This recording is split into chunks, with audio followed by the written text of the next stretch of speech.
Kanalıma hoş geldiniz. Bugün birbirinden güzel orkidelerimle karşınızdayım.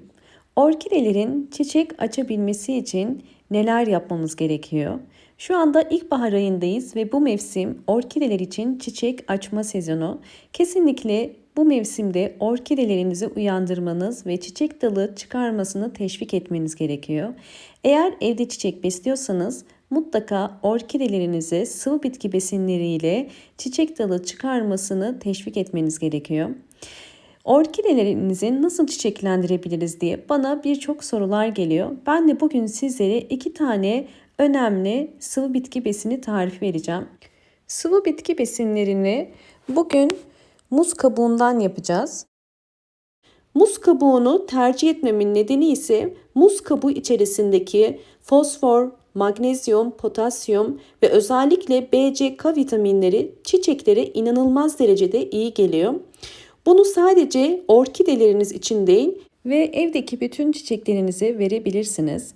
Soyduğum muz kabuklarını bir tepsiye diziyorum. Bu muz kabuklarını güneşte kurutabilmek için bekleteceğim. Güneşte bekletiyoruz. Güneşte beklettiğim muz kabukları bu şekilde kurudu.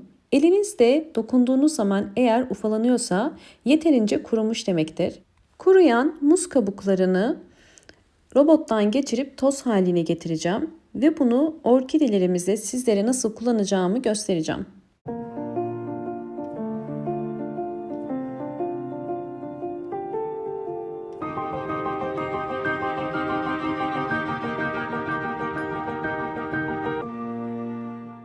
Videomu buraya kadar izlediyseniz eğer ve beğendiyseniz hemen beğen tuşuna basıp ve kanalıma abone değilseniz bana destek olmak için kanalıma abone olmayı unutmayın. Evet, bakın toz haline geldi muz kabuklarımız. Bu şekilde toz haline gelinceye kadar robottan geçiriyoruz.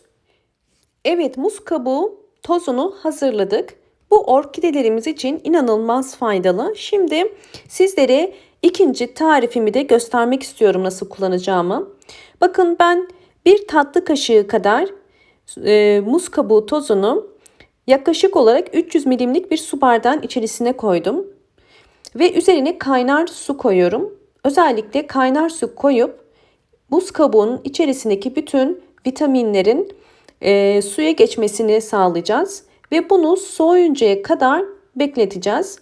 Geriye kalan muz kabuğu tozunu da bu şekilde bir kavanoza koyup ağzını sıkıca kapatıp bunu aylarca saklayabilirsiniz. Ve ihtiyaç duydukça ayda bir kere muz kabuğu tozundan orkidelere sıvı bitki besini olarak verebilirsiniz. Soğuyan muz suyunu orkidelerimize süzerek vereceğiz. Süzdükten sonra muz kabuğu suyunu orkide her bir saksı için 8 yemek kaşığı kadar verebilirsiniz. Kesinlikle sıvı bitki besinlerini en erken aralığı 15 gün olmalı. 15 günden daha sık vermeyin. 15 günde bir idealdir. Bakın her bir saksı için 7-8 yemek kaşığı kadar verin. Ve böylelikle orkideler gerekli olan vitaminleri bunun sayesinde alacaklardır.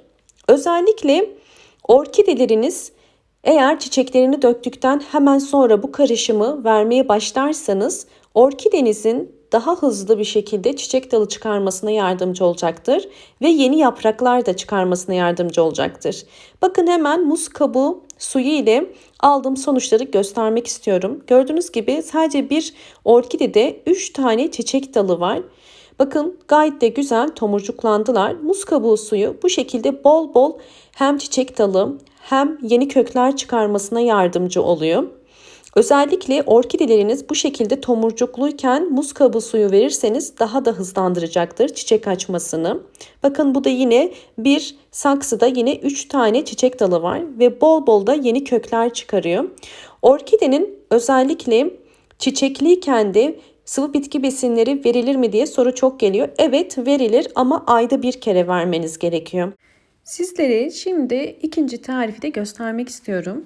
İkinci tarif için muz kabuklarını böyle bir kavanozun içerisine koyuyorum. Ve bu kavanozun içerisine soğuk su ilave ediyoruz. Bu soğuk su ilave ettikten sonra bu karışımı 2 gün bekletebilirsiniz. Eğer sıcak bir ülkede yaşıyorsanız bir gece bekletmeniz idealdir. Fakat eğer kış ayını yaşayan bir ülkede yaşıyorsanız 2 gece bekletebilirsiniz. Çünkü daha fazla bekletirseniz özellikle muz kabuğundaki meyve şekeri yüksek olduğu için sineklenme yapabilir. Sıvı bitki besinleri verirken en fazla 2 gece bekletmenizi tavsiye ederim. 2 gece bekleyen muz kabuğu suyunu şimdi süzeceğim. Özellikle bu tarz sıvı bitki besinleri verirken mutlaka süzmeye çalışın. Çünkü eğer kalıntılar orkide köklerine yapışırsa orkide köklerine zarar verebilir. Suyumuz hazır. Şimdi saksımıza 8 yemek kaşığı kadar muz kabuğu suyundan vereceğim.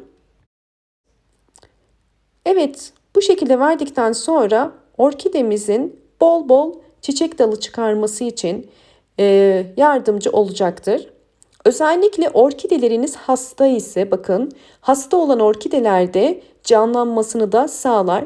Yine bakın görüyorsunuz bol bol kökler çıkardı orkidem. Bunlar hep vermiş olduğum vitaminler sayesinde ve aynı zamanda yeni yapraklar eğer orkidelerinizin saksı içinde böyle aktif kökleri varsa bu orkidenizin sağlıklı olduğu anlamına geliyor. Sıvı bitki besinlerini verdikten sonra mutlaka orkidenizin bol güneş alan bir pencere kenarına koymanız gerekiyor. Orkidelerinizi bu şekilde cam kenarına yakın bir yere koyarsanız özellikle orkidelerinizin çiçeklenme sayısı daha da fazla olur. Orkidelerinizin eğer çiçek sayısı az ise bu az ışık aldığını gösterir. Özellikle İlkbahar ayında direkt pencere kenarında olması orkidenin hem sabah güneşini hem de ikindi güneşini alması orkidenin canlanması, çiçeklenmesi ve bol bol yeni yapraklar çıkarması için faydalı olacaktır. Fakat yaz ayında kesinlikle direkt bu şekilde pencere kenarına koymayın. Yazın güneş çok fazla yakıcı olacağı için yaprakların sararmasına sebep olabilir. Yaz ayında sadece perde arkasından cama yakın bir yere konumlandırmanız yeterli olacaktır. Bu anlattığım püf noktalara dikkat ederseniz orkideleriniz bol bol yeni çiçek dalı çıkaracaktır.